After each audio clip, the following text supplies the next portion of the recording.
I'm going to give this one another try. This is great. It's October 14th, 2025. I'm going to just title it All Troubles Come to an End When the Ego Dies. And this is really profound. It has, you see here it says losing self and gaining self. You see that a lot in the various religions of India, specifically Vedanta Hinduism and Buddhism, but I bet it's all over. And I actually think it aligns to Christianity in the idea of humility, in that we must find humility to find God. So it says here losing self with a little s and gaining the big S self. We can also describe that as God, as big S self, as consciousness, as the all is one spirit. But let's just go here. Here it is. All troubles come to an end when the ego dies. And I Googled it, and these descriptions that came up I thought were priceless.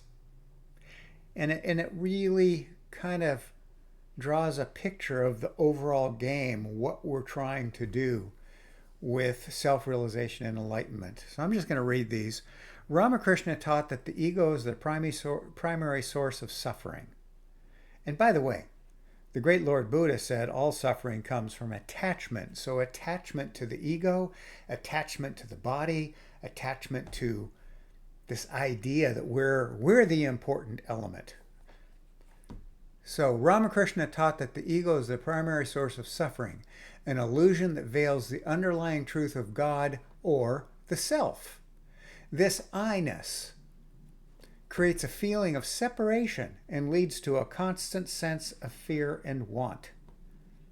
Boy, wouldn't that be nice to not have that constant fear? It's not the individual disappears, and this is important, but rather that the sense of being a separate doer-based ego dies, leading to a profound realization of the universal self, or Brahman. That's also really important. Let me read it again.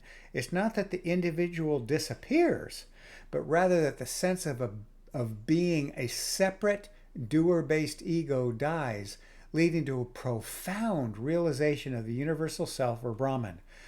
This is a great one. With the ego gone, the fear of loss, vanity, and pride also disappear. What more needs to be said? What a great goal. I think it describes what we're doing with Vedanta Hinduism and Buddhism. And I don't know enough about the other religions to say so, but I'll bet all the great ones have some sort of idea with this. It's just fabulous, fabulous. All troubles come to an end when the ego dies. I'm not getting into how that's done. I'm just provoking ideas and thought.